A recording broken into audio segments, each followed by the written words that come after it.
So on the live chat right now on YouTube, we're having StoneSkin that asks, do you guys have any experiences with pod hostels like Juicy Snooze in Christchurch? What are the pros and cons?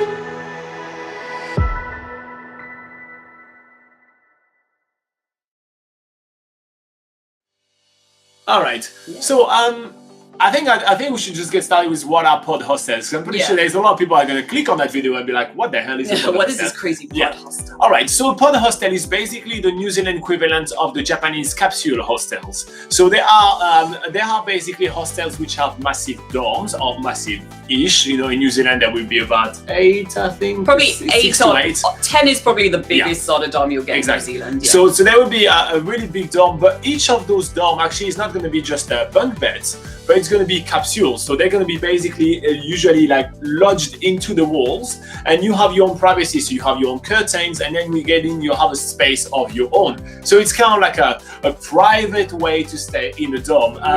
And now to give you an idea a little bit of what it is like actually in a hostel, I'm just going to go on our article, which we're going to refer to quite a lot in this video, but this is our article about pod hostels, and we actually have a virtual tour. So I don't know if you guys can see that very well, but this is basically what privacy looks like in a pod hostel.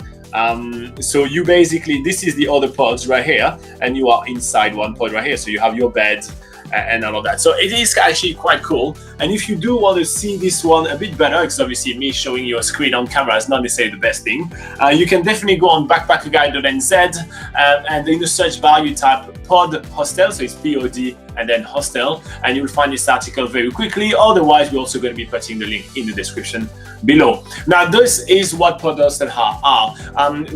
It's called pod hostel because there is pods. Now, most of the hostels which are pod hostels, they will also have the option to go for a private room if you want to. Some of them even have normal dorms, and they have all the facilities of normal hostels. So they're going to have a really big kitchen, they're going to have a laundry. I mean, for example, thinking about Juicy Snooze, which is the one you're mentioning right now, StoneSkin, they have a massive kitchen, and the hanging, like the lounge area, you know, there is like fake grass on the floor, there's bin bags everywhere, there's hammocks. I mean, it's a massive hostel right by the Christchurch airport, which is quite cool. So you have all the facilities of hostels. You have and you have the privacy of like being in just when you're basically where you're sleeping. This is where you get your own privacy. Basically, when you go to bed at night, or you nest in your little egg, rather than being on the bunk bed. That's basically what it is. Yeah. All right, cool. So now pod hostels, there obviously are some pros and cons, right? Do you want to go for some pros and cons a little bit? Yeah, so definitely one of the first pros that comes to mind for me is that obviously when you're in a dorm, you have to be really aware of everyone else around you. If people are going to sleep, you don't want to be up all night watching movies and blaring like bright lights all around the dorm. But in a pod hostel, when you have your own little pod, there's usually a curtain or a blind that comes down, so that blocks basically any light that you're creating. Yeah, it's a really thick one. Yeah, from anyone else sleeping in the dorm. And also in pod hostels, they usually have a USB plug or your own, power socket or something, so you can actually, be on your phone or charge your phone or your laptop and, spend some time actually maybe, or even reading. They have reading lights as well, so you can have your own private space, stay up basically to as late as you want on your computer. I always feel guilty when I watch a movie or something. I make so much light. Exactly. So you don't have to worry too much about disturbing others because of that nice private space. And like Robin said, you do have all the shared facilities of a normal hostel. So you have the bathrooms, the kitchens, and all the essentials like that. So it still has all the normal pros of a hostel, just that extra little bit of privacy, which usually makes for a better night's sleep. Yeah, I agree. I mean, and actually that's one of the pros that I think about pod hostel is that you can choose if you want to be social or if you want your privacy. So if you do feel like you want to mingle with people, where you can go in the lounge, or you can even just open your curtain and you're going to see some other people in your room, or you can just close it and be like, no, I just want my own space. Now, on the other hand, if I were to like turn that into a con, humans tend to want their own little space, so you will find much more curtain closed than open. But you know, it just means that you have to go to the lounge, and you will usually find that in pod hostel the lounge area are actually much more like, you know, jacked up. Like, you know, again, if we're talking about the juicy snooze, there is like such a massive, like the lounge area. I keep on talking about it. It's so awesome. There's hammocks everywhere. I mean, there is indoor hammocks. How cool is that? So usually it's more something that you're not going to socialize in the room. You're going to be socializing in the lounge. If I were to think about another pro, and something is going to be pros and cons.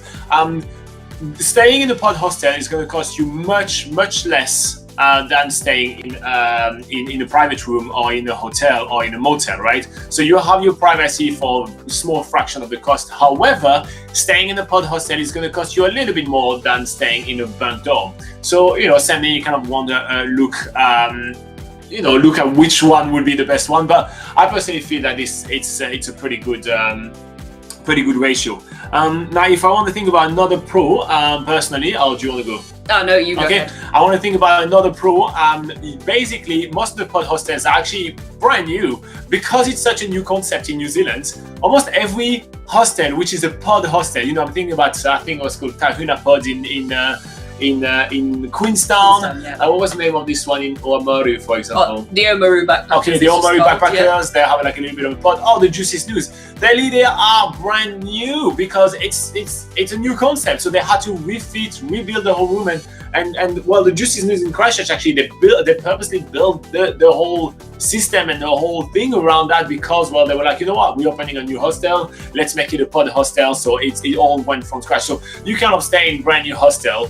And I think it's pretty cool. Obviously, if you watch this video in 10 years, well, you know, again, watch the date of that video. It's 10 years old now, but you know, it's brand new hostel, and you know, it's always so cool to stay in brand new hostel. Yeah.